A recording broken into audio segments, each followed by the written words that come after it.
અરવલ્લી જિલ્લાના મેઘરજ તાલુકાના યુવા અધિકાર ન્યાય ચળવળના યુવાઓ દ્વારા મામલતદારને આવેદનપત્ર પાઠવ્યું હતું।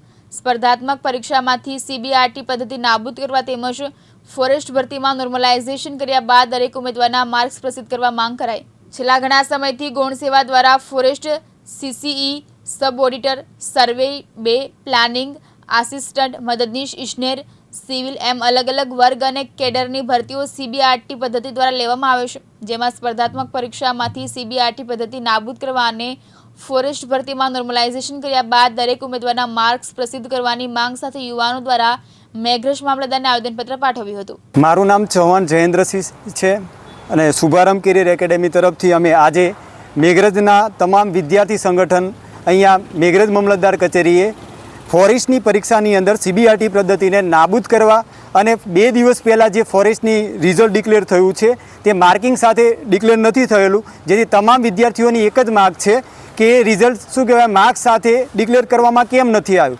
સરકાર આટલી બધી બેદરકારી કેમ દાખવે છે?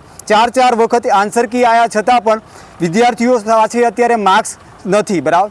અને જે તે મેરિટ ડિક્લેર થયું છે એની અંદર જ્યાં આગળ મહિલાની સીટો નથી ત્યાં મહિલાઓની ફાળવણી કરવામાં આવેલી છે। એટલે અહીંયા ઘણી બધી જગ્યાએ તો મોટા પાયે ભ્રષ્ટાચાર થયો હોય તેવું લાગી રહ્યું છે, જેથી અમે આજે મેઘરજ મામલતદાર કચેરીએ તમામ વિદ્યાર્થી સંગઠનવાળા અહીંયા આવેદન આપવા માટે આવ્યા છીએ। જયદીપ ભાટિયા, દિવ્યાંગ ન્યૂઝ, મેઘરજ, અરવલ્લી।